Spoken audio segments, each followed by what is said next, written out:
नमस्कार, Eklavya IAS academy में सभी का स्वागत है। आज हमारा जो टॉपिक है भारत और विश्व की धरती पर चलने वाला सबसे बड़ा धार्मिक आयोजन जिसे हम महाकुंभ के रूप में जान रहे हैं। महाकुंभ से संबंधित विभिन्न पहलुओं जैसे महाकुंभ की उत्पत्ति कैसे होती है, कुंभ की उत्पत्ति कैसे होती है, कहाँ पर इसका विवरण है, कितने प्रकार के जो है आयोजन भारत में ये होते हैं, कितने कितने समयांतराल में होते हैं और किन विशिष्ट ग्रहों और राशियों का योग से कुंभ का जो है आयोजन होता है। ऐसे तमाम पहलुओं पर हम चर्चा करेंगे ताकि हम महाकुंभ के इस विषय को अच्छे से समझ सकें। तो अगर हम जो है कुंभ की बात करेंगे या ये जो महाकुंभ है ये सनातनता का एक अमृत पर्व है, यानी जो सनातन धर्म है भारत का, अर्थात जो है अनंत समय से जो चला आ रही सामाजिक सांस्कृतिक एक धरोहर है, उस धरोहर का एक अद्भुत नमूना है कुंभ मेला। और ये कुंभ मेला जो है, जो कुंभ शब्द है इसकी जो उत्पत्ति हुई है वो हुई है कुंभक। और जब हम कुंभ का अर्थ निकालते हैं तो अमरता के अमृत का पवित्र घड़ा, उससे जो है इसकी उत्पत्ति मानी जाती है। और इसीलिए जो है हम विश्व के इस सबसे बड़े आयोजन को कुंभ मेले के रूप में जो है जानते हैं। हम ये देख सकते हैं कि धरती पर जिसमें जो है पांचों महाद्वीप शामिल हैं, इस धरती पर जो है तीर्थ यात्रियों का ये सबसे बड़ा शांतिपूर्ण समागम है। और ये जो समागम है भारत में, ये 4 स्थानों पर होता है, 4 नदियों के किनारे होता है और ये चारों जो है भारत की पवित्र नदियों में शामिल हैं, जिनका जो है अपना एक सामाजिक आर्थिक या फिर जो है धार्मिक महत्व है। इन 4 नदियों में जो है एक तो हरिद्वार हो गया जो गंगा नदी के तट पर स्थित है, जहाँ से गंगा का शुरुआती उद्गम हम मानेंगे। दूसरा हिस्सा हो गया है उज्जैन मध्य प्रदेश में, ये शिप्रा नदी के तट पर जो है आयोजित होने वाला मेला है। तीसरा है नासिक महाराष्ट्र में, जो गोदावरी नदी के जो है तट पर है। और चौथा है जहां आजकल जो है कुंभ यानी महाकुंभ चल रहा है, ये है गंगा, यमुना और सरस्वती, 3 नदियों की संगम, 3 नदियों की त्रिवेणी पर स्थित प्रयागराज, जहां पर आजकल जो है महाकुंभ जो है 13 जनवरी से लेकर के 26 फरवरी 2025 के बीच में लगभग 1 महीने के लिए चलेगा। तो इस तरह से जो है इन 4 जगहों पर जो है कुंभ होता है। जब हम जो है इसकी विशेषता, इसकी विविधता, इसके विस्तार को देखते हैं तो ये हरिद्वार में होने वाला महाकुंभ है जो हरिद्वार में हुआ है। इसके बाद ये आजकल जो चल रहा है प्रयागराज, इलाहाबाद जिसका पुराना नाम है, और इसके अलावा नासिक महाराष्ट्र वाले हिस्से में जो है होने वाला ये महाकुंभ है। अगर हम कुंभ के प्रकार की तरफ जाएंगे कि कुंभ कितने प्रकार का होता है, तो हम इसको सामान्यतः इस तरह समझते हैं कि कुंभ मेला 12 वर्षों में लगभग 4 बार आयोजित हो जाते हैं, यानी 3-3 साल के गैप में ये कुंभ मेला जो है आयोजित होता है। और इसके अलावा जो है हरिद्वार और प्रयागराज 2 ऐसे स्थान हैं जहां पर अर्ध कुंभ भी होते हैं, यानी हर 6 साल में जो है यहाँ पर अर्ध कुंभ भी जो आयोजित होता है। उसके अलावा जो है महाकुंभ मेला जो आजकल चल रहा है, इसके बारे में कहा गया है कि 144 वर्षों के बाद, यानी लगभग 12 कुंभों के पूरा होने पर जो कुंभ आयोजित होता है वो महाकुंभ कहलाता है। और इसीलिए आजकल जो है प्रयागराज में कुंभ नहीं बल्कि महाकुंभ का आयोजन जो है चल रहा है, जो 144 वर्षों के बाद या 12 महाकुंभों के बाद आयोजित हो रहा है। और इसका जो महत्व है, इसकी जो गरिमा है, इसका जो मूल्य है, वो सनातन में बहुत ज़्यादा महत्वपूर्ण है। इसलिए जो है उत्तर प्रदेश सरकार, केंद्र सरकार सभी इस आयोजन को और विशिष्ट और व्यवस्थित बनाने का प्रयास भी कर रहे हैं। इसके अलावा प्रयागराज में एक और कुंभ है और इसको कहते हैं हम, ये हर साल जो है माघ यानी जनवरी और फरवरी के महीने में जो है ये आयोजित होने वाला होता है और इसको जो है माघ कुंभ के नाम से भी जाना जाता है। हालांकि इसका सीधा 4 महाकुंभों के साथ में सीधा संबंध नहीं है, परंतु ये भी आयोजित होता है। तो ये जो है कुंभों के प्रकार हो गए हैं भारत में। इसके अलावा जो है जो कुंभ 4 हो रहे हैं उसमें से नासिक में होने वाला और उज्जैन में होने वाले कुंभ को एक और नाम दिया जाता है और वो नाम है सिंहस्थ कुंभ। सिंहस्थ कुंभ इसलिए बोला जाता है इनको क्योंकि सिंह राशि में बृहस्पति के प्रवेश करने पर ये कुंभ आयोजित होता है और इसीलिए इसको सिंहस्थ कुंभ के नाम से भी जो है जाना जाता है।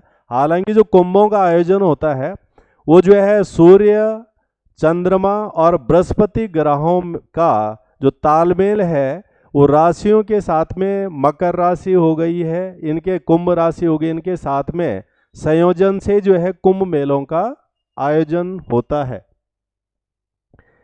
अगर हम इसके ऐतिहासिक विकास पे जाएं कि इसका ऐतिहासिक विकास क्या है, तो हम इसके ऐतिहासिक विकास को इस तरह से देखेंगे कि भारत में हिंदू धर्म की पुनर्स्थापना जो की गई है, क्योंकि जो आरंभिक दौर है जिसको हम जो है प्राचीन काल कहते हैं, उस दौर में जो है हिंदू धर्म एक अपने वर्चस्व की भूमिका से हट गया था, तो उसको पुनर्स्थापित करने का काम किया था आदि गुरु शंकराचार्य ने।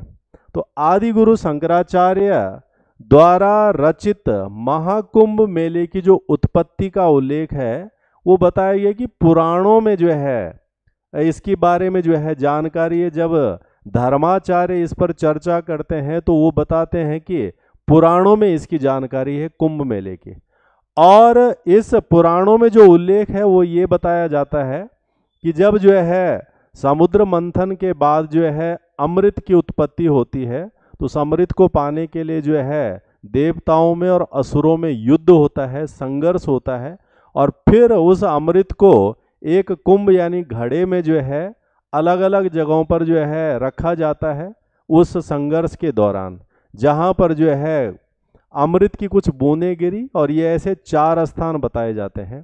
तो ये जो पुराण हैं जिसके अंदर ये जानकारी हैं, नारदीय पुराण है, शिव पुराण है, वराह पुराण है, ब्रह्म पुराण है, इसके अंदर जो है ये जानकारी मिलती है कि इस तरह का ये जो है संघर्ष हुआ था और इस तरह का जो है फिर ये कुंभ जैसी स्थिति आती है। जो कुंभ मेलों की शुरुआत है ये हरिद्वार से आरंभ होती है और फिर हर 3 साल में अलग अलग जगहों पर ये कुंभ आयोजित हो जाता है, तो 12 सालों में 4 बार हो जाता है। तो हरिद्वार से आरंभ हुआ, फिर इसके बाद जो है प्रयाग में, फिर नासिक में और फिर उज्जैन में। तो एक रोटेशन सा जो है हम इसमें देखते हैं कि जो है इन 4 जगहों पर जो है ये कुंभ मेला आयोजित होता है। हिंदू जो पांचांग हैं उनके अनुसार कुछ और भी जो है सूचनाएं इसके लिए हैं कुंभ मेले के लिए। इसमें कहा जाता है कि जो देवताओं का दिन होता है वो जो है मनुष्य के वर्ष के बराबर होता है, यानी देवताओं के जो 12 दिन हैं वो मानव के जो है 12 वर्षों के बराबर जो है उनका समय माना गया है। तो ये जो कुंभ का जो 12 वर्ष का समय है शायद इसी तरह की चीज़ों से साथ जुड़ा हुआ है। और यह भी माना जाता है, ये जो हिंदू पांचांग है उसमें मान्यता है कि जो कुंभ होते हैं, कुंभ मेले, वो टोटल 12 ही होते हैं, परंतु उनमें से जो है पृथ्वी पर 4 ही हैं और 8 जो कुंभ हैं वो देवलोक में होते हैं, ऐसी भी जो है मान्यता है। और इसके अलावा इसी में ये भी उल्लेख है कि 144 सालों के बाद जो कुंभ होगा उसका महत्व, उसका जो लाभ है वो अधिक है, और ये 144 सालों के बाद जो होने वाला कुंभ रहेगा ये महाकुंभ होगा। तो ये जो है हिंदू पांचांग के अनुसार ये जो है जानकारी इसके अंदर है। जब हम प्राचीन काल में जाते हैं और प्राचीन काल में देखते हैं कि भारत में अलग अलग राज्यों ने, अलग अलग शासकों ने शासन किया है, तो उस दौर में अगर इसका ऐतिहासिक पृष्ठभूमि के हिसाब से देखें तो तब हम क्या मानेंगे कि कहाँ से इसका जो एक ऐतिहासिक विवरण है वो मिलता है हमें। तो हम शुरुआत में जब जाएंगे तो प्राचीन उत्पत्ति में हम इसमें देखेंगे कि मौर्य और गुप्त ये 2 बड़े साम्राज्य हैं जिनके समय पर ये कुंभ मेला जो है शायद एक शुरुआती स्वरूप में आया होगा। तो ये जो मौर्य शासन है ये भारत में जो है लगभग 400 ईस्वी पूर्व से लेकर के 200 ईस्वी पूर्व तक रहा, और फिर उसके बाद जो गुप्त साम्राज्य बनता है ये 200 ईस्वी से लेकर के 600 ईस्वी के बीच में हम इसको देखते हैं। तो इस पूरे ड्यूरेशन में हमें कुंभ से जुड़ी हुई चीज़ों का कहीं ना कहीं कुछ ना कुछ विवरण आसानी से मिल जाता है। तो हम ऐतिहासिक दृष्टि से यहाँ पर जाएंगे तो कुंभ मेलों की हम शुरुआत जो है यहाँ से मानेंगे, और तब कहा जाता है कि भारतीय उपमहाद्वीप में तीर्थ यात्रियों की छोटी छोटी सभाएं होती थी, और उन छोटी छोटी सभाओं को ही हम आरंभिक रूप से कुंभ मेले के रूप में मानते हैं। और फिर ये इन्होंने जो है समय के साथ हिंदू धर्म की और व्यवस्थित स्थापना और वर्चस्व के साथ इसने जो अपना विस्तार पाया। ये जो है राज्य क्षेत्र है मौर्यों का, कि मौर्यों के पास जो एक बहुत बड़ा राज्य क्षेत्र था, और जिसके अंतर्गत जो है भारत का, वर्तमान भारत के अलावा पाकिस्तान, अफगानिस्तान पूरा हिस्सा जो है इसके अंदर आता था। और ये वो 4 जगह हैं जहाँ पर इस तरह की स्थिति रही होगी कुंभ का। जबकि इसके बाद वाला जो भाग है गुप्तों का, उनका राज्य क्षेत्र मौर्यों से तो कम है, परंतु उत्तर भारत का वो विशिष्ट हिस्सा उनके नियंत्रण में है। और वहाँ पर भी इस तरह की ये 4 पॉसिबिलिटियाँ, नासिक हो गया, उज्जैन हो गया, प्रयागराज हो गया और हरिद्वार हो गया, इन जगहों पर जो है इस कुंभ होने की स्थिति को हम मान सकते हैं। ये जो है ऐतिहासिक दृष्टि से हुआ। अब जैसे हिंदू धर्म का उत्थान होता है, पुनर्स्थापना होती है, इसके साथ इसका महत्व बढ़ता गया कुंभ मेले का, और गुप्त शासकों के दौरान कुंभ मेले का मान सम्मान और अधिक बढ़ गया। और जो शासक थे जो है इसमें वो अधिकतर जो है हिंदू धर्म और हिंदू देवी देवताओं को मानने वाले जो है शासक थे। इसके बाद अगर हम तीसरा बड़ा साम्राज्य देखेंगे जिन्होंने जो है कुंभ जैसे आयोजनों को प्राथमिकता दी या उनको आयोजित किया, ये था पुष्यभूति वंश। और ये जो पुष्यभूति वंश था ये गुप्तों के बाद आने वाला बड़ा वंश था, और इसमें जो महत्वपूर्ण शासक थे हर्षवर्धन, उनके बारे में कहा जाता है कि जो है हर्षवर्धन के शासनकाल में प्रयागराज में कुंभ मेले का आयोजन हुआ था। तो इस तरह से मौर्य वंश, उसके अलावा गुप्त वंश और उसके अलावा पुष्यभूति वंश, इन तीनों से हमें ये ऐतिहासिक विवरण हासिल होते हैं। ये हर्षवर्धन का क्षेत्र है, और इसमें भी आप देख रहे हैं कि लगभग उत्तर भारत और वो हिस्सा जहाँ पर कुंभ का आयोजन होता है, ये हिस्सा पुष्यभूति वंश के शासक हर्षवर्धन के नियंत्रण के अंदर था। तो ये भी जो है यहाँ से प्रमाणित होता है। अब अगर हम मध्यकाल में जाएंगे तो मध्यकाल में हम क्या देखते हैं कि इसको किन किन और राज्यों ने, शासकों ने अपना समर्थन, अपना संरक्षण प्रदान किया। तो अगर हम दक्षिण भारत की तरफ जाएंगे तो दक्षिण भारत में चोल साम्राज्य, उसके अलावा जो है विजयनगर साम्राज्य, उत्तर में अगर हम आएंगे मध्यकाल में तो दिल्ली सल्तनत और उसके बाद मुगल। इन शासकों ने, इन साम्राज्यों ने भी कुंभ मेले को संरक्षण दिया था, समर्थन दिया था। और उसमें मुगल काल में अकबर के समय तो और भी ज़्यादा जो है उसका महत्व हमें देखते हैं, क्योंकि जो है मुगल काल में अकबर ने धार्मिक सहिष्णुता यानी रिलीजियस टॉलरेंस, क्योंकि अकबर जो है धार्मिक रूप से सहिष्णु बताया जाता है, तो उसने कि जो है 1565 में नागा साधुओं को मेले में शाही प्रवेश का नेतृत्व करने का सम्मान दिया था। तो आज भी जो है नागाओं को जो है बहुत ज़्यादा महत्व रहता है इस कुंभ मेले के अंदर। और तो नागा साधुओं को शाही प्रवेश का नेतृत्व वहाँ से जो है हम देखने को मिलते हैं। ये ऐतिहासिक विवरण है जहाँ से जो है ये इसके जानकारी मिलती है। फिर इसके बाद जो है भारत में ब्रिटिश शासन की शुरुआत हो गई थी, जिसको हम औपनिवेशिक काल कहते हैं। तो औपनिवेशिक काल में स्थिति क्या थी? एक तो जो है ये जो आयोजन थे बहुत बड़े थे, धार्मिक रूप से बड़े थे, सामाजिक रूप से बड़े थे, और इसका जो विस्तार था वो बहुत ज़्यादा क्षेत्र में था। तो इन चीज़ों को अंग्रेज़ों ने महसूस किया। तो कुंभ मेले का जो विस्तार था, विविधता थे, उससे अंग्रेज प्रभावित थे, और उसी प्रभाव में इन्होंने इन मेलों के आयोजनों का अवलोकन कराया ताकि ये उसको समझ पाएं या उस चीज़ को देखेंगे क्या है। तो ऐसा इन्होंने किया और इसका फिर दस्तावेज बनाने आरंभ किए, यानी डॉक्यूमेंटेशन, किसी भी चीज़ के बारे में व्यवस्थित जानकारी वो है, इस तरह का है, ये इस काल के अंदर हो गया था। और इस डॉक्यूमेंटेशन में जो है जो जेम्स प्रिंसेप एक अंग्रेज था, इसने जो है इस कुंभ मेले में आयोजित होने वाली परंपराओं, रीति रिवाजों, तौर तरीकों, अनुष्ठानों, इन तमाम चीज़ों का व्यवस्थित विवरण जो है प्रस्तुत किया है जेम्स प्रिंसेप ने। तो औपनिवेशिक काल में हम इस तरह से देखते हैं। और वैसे अंग्रेजों की ये नीति होती थी कि उन धार्मिक क्रियाकलापों में इंटरफेयर नहीं करते थे, क्योंकि उन्हें पता है कि भारत है, ये धर्म से संबंधित कामों में इंटरफेयर करना उन्हीं के लिए बहुत बड़ा खतरा हो सकता है, इसलिए जो है वो ज़्यादा इस पर जो है काम नहीं करते थे।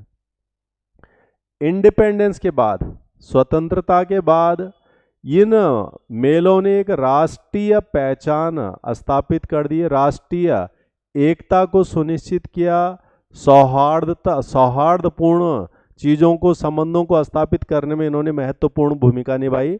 तो कुंभ मेला एक राष्ट्रीय एकता और भारत की सांस्कृतिक विरासत का क्या हो गया? प्रतीक। इतनी बड़ी जनसंख्या जब ऐसे समागमों को शांतिपूर्ण ढंग से आयोजित करती है और बहुत अधिक लोग इससे जुड़ते हैं, तो तब जो है विश्व की वह संस्था जो विश्व भर की ऐसी चीज़ों को रिकॉग्नाइज करती है, उनके मूल्यों को ऑब्जर्व करती है और उन्हें बनाए रखने में भी जो है अपना योगदान देती है, यह है यूनेस्को। तो यूनेस्को ने 2017 में इस कुंभ मेले को अमूर्त सांस्कृतिक विरासत के रूप में मान्यता प्रदान की, इंटेंजिबल कल्चरल हेरिटेज।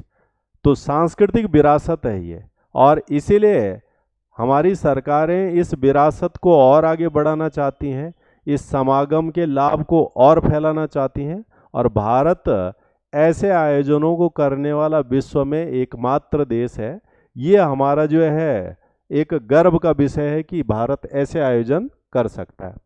अगर हम कुंभ मेले का महत्व की तरफ जाएंगे, इसके इम्पोर्टेंस की तरफ जाएंगे, तो एक तो इसका आध्यात्मिक प्रासंगिकता के, स्पिरिचुअलिज्म के हिसाब से हम देखेंगे कि जो है सनातन धर्म में, हिंदू धर्म में ये मान्यता है कि जो है व्यक्ति की ने जो कर्म किए हैं उसमें कई गलतियां हुई हैं, ये हुआ है, तो ऐसे समागमों के द्वारा, ऐसे मेलों के द्वारा जो है उन तमाम कर्मों से निवृत्ति पाने का एक तरीका है, मोक्ष पाने का। तो आध्यात्मिक मुक्ति या मोक्ष प्राप्ति इस प्रकार के माध्यम से ली जा सकती है। तो एक तो महत्व आध्यात्मिक हो गया, दूसरा है सांस्कृतिक प्रदर्शन, कल्चरल जो चीज़ें हैं, जैसे विविध प्रकार के जो है कीर्तन होते हैं, भजन होते हैं और नृत्य होते हैं। जैसे भारत के शास्त्रीय नृत्यों में आता है भरतनाट्यम है,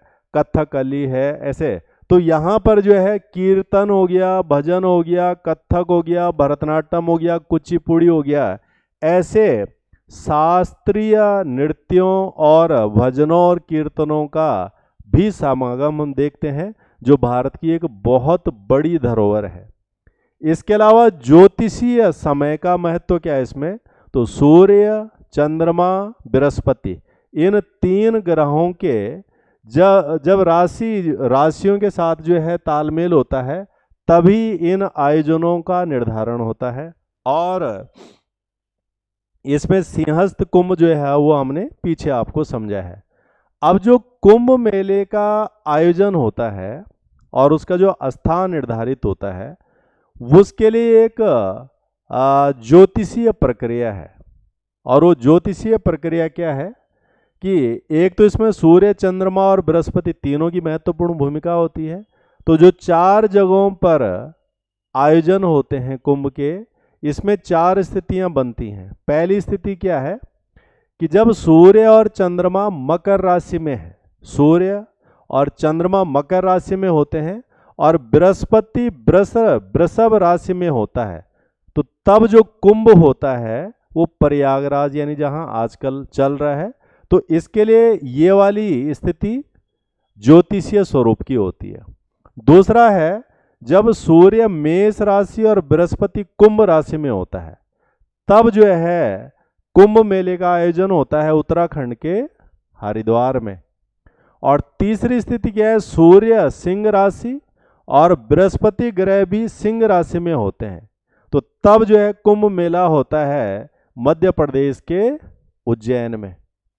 और चौथी स्थिति है कि जब सूर्य सिंह राशि और बृहस्पति भी सिंह या कर्क राशि में होते हैं, तो तब कुंभ मेला होता है महाराष्ट्र के नासिक में। तो ये 4 जगहों पर होने वाला जो कुंभ मेला है, इसके लिए 4 स्थितियां होती हैं और इनको निर्धारित करने में सूर्य, चंद्रमा और बृहस्पति की महत्वपूर्ण भूमिका रहती है। तो इस तरह से ये आयोजन होने हैं। इसमें जो कुंभ मेला है, इसमें कुछ विशिष्ट अनुष्ठान और कुछ विशिष्ट गतिविधियां होती हैं और इनको हम प्रमुख रूप से एक नाम देते हैं, जैसे इनको शाही स्नान बोलते हैं। शाही स्नान, शाही स्नान क्या है? संतों और अखाड़ों द्वारा जो औपचारिक स्नान करने का जो जुलूस निकाला जाता है, इसे राजयोगी स्नान के नाम से भी जाना जाता है और यहीं से कुंभ मेले की शुरुआत मानी जाती है। तो सबसे पहले जो होने वाली विशेष घटना इसमें वो है शाही स्नान। यहाँ से स्टार्टिंग जो है हो जाती है कुंभ की। और इसके बाद जो है अखाड़ा, इसके अंदर दूसरा महत्वपूर्ण नाम हम सुनते हैं, अखाड़ा। अखाड़ा क्या है? अखाड़ा, इसकी जो उत्पत्ति है ये अखंड शब्द से हुई है। अखंड का मतलब अविभाज्य, अविभाज्य का मतलब है जिसका विभाजन नहीं हो सकता है, जो बिखर नहीं सकता है, जो अलग अलग नहीं हो सकता है। तो ये जो अविभाज्य का जो कंसेप्ट है, ये आदि गुरु शंकराचार्य के द्वारा लाया गया महत्वपूर्ण विषय है। और शंकराचार्य का ये मानना था कि जो सनातन जीवन पद्धति की रक्षा अगर करनी है, सनातन, तो तमाम संतों को, तमाम तपस्वियों को, तमाम उनके संगठनों को एकजुट होना चाहिए। और एकजुट जब वो होंगे तभी जाके वो अपनी सनातन संस्कृति को, सनातन विशेषताओं को बचा के रख सकते हैं, आगे बढ़ा सकते हैं और अपनी प्रभाव को मेंटेन रख सकते हैं। तो उसी के लिए जो है अखाड़ा आया है। तो अखाड़ा यानी अखंड, यानी सारे सनातनियों को आपस में जोड़ने का एक तरीका। ये जो अखाड़ा है, अगर हम इसकी बहुत व्यवस्थित व्याख्या करना चाहें तो अखाड़ा एक तरह की सामाजिक व्यवस्था, एकता, सांस्कृतिक और नैतिकता के प्रतीक हैं ये अखाड़े। और जो आध्यात्मिक और नैतिक मूल्यों पर ध्यान केंद्रित करते हैं और वहाँ उसके साथ में सद्गुण, नैतिकता, आत्म संयम, करुणा और धार्मिकता पर क्या करते हैं, ये जोर देते हैं। तो ये हमारे कुंभ की एक बहुत बड़ी साझा धरोहर हुई ताकि सनातन को एक साथ जोड़ के रखा जा सके, एक साथ लाया जा सके। अगर हम इन अखाड़ों को देखें तो जो है इनके जो इष्ट देवता होते हैं जिनकी ये पूजा करते हैं, अगर हम उनके इष्ट देवताओं के आधार पर अखाड़ों को देखेंगे तो ये 3 तरह के अखाड़े हैं।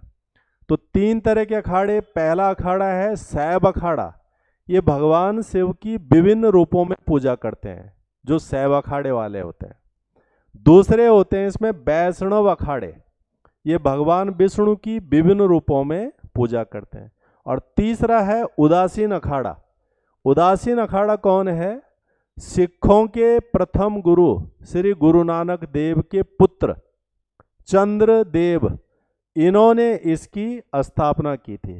तो इस तरह से हम देख रहे हैं कि शिव को पूजने वाले या फिर विष्णु को पूजने वाले या फिर सिख से संबंधित इन अखाड़ों को एक साथ करने का काम किया था आदि गुरु शंकराचार्य ने। ये जो है अखाड़ों की स्थिति है, ये शैव अखाड़ा है और इसका महत्व तो बहुत ज़्यादा होता है जो है कुंभ में। इसके अलावा ये वैष्णव अखाड़ा है, इसका भी जो है बहुत महत्व है। और ये है उदासीन अखाड़ा। तो 3 अखाड़े जो है कुंभ में हम देखते हैं। इसके साथ में इसमें कुंभ से जुड़ा हुआ एक और महत्वपूर्ण इवेंट है, वह है पेशवाई जुलूस। ये पेशवाई जुलूस क्या है?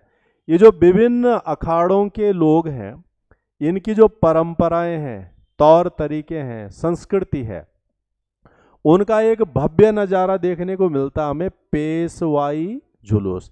तो ये इसमें जो है हाथी, घोड़े, रथ, तमाम चीज़ों पर बैठ करके अपनी विशिष्ट वेशभूषाओं के साथ में प्रस्तुत होते हैं और तमाम जो है विश्व इनको देखता है।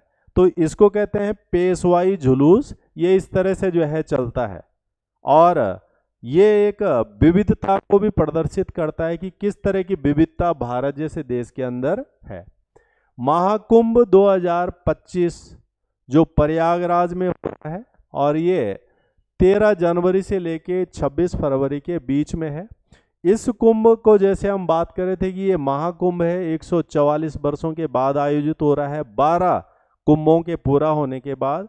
तो इसके महत्व को ध्यान में रखते हुए इस कुंभ क्षेत्र को, जो इसके अंदर जो है क्षेत्र है, उसको एक डिस्ट्रिक्ट यानी एक जिले के रूप में घोषित कर दिया गया है। और जब तक कुंभ रहेगा तब तक यानी 26 फरवरी तक जो है ये जिले के रूप में काम करेगा। मेलाधिकारी वहाँ पर जो है एक प्रशासक की भूमिका में रहेंगे। और ये घोषणा जो है उत्तर प्रदेश प्रयागराज मेला प्राधिकरण प्रयागराज अधिनियम 2017 की धारा 2 है, उसके अंतर्गत ये हुआ है। तो इस प्रकार से कुंभ से जुड़े हुए विभिन्न पहलू हैं और ये हमारे लिए परीक्षाओं में प्रश्न के रूप में हो सकते हैं, जानकारी के रूप में भी हो सकते हैं। और ये जो विविधता है कुंभ जैसे मेले की, जिसका पूरे विश्व में महत्व है और जिसको जो है यूनेस्को ने भी जो है एक धरोहर के रूप में जो है घोषित किया है, इससे संबंधित जानकारी हमारे पास होना बहुत आवश्यक है। तो आज के लिए इतना ही, धन्यवाद।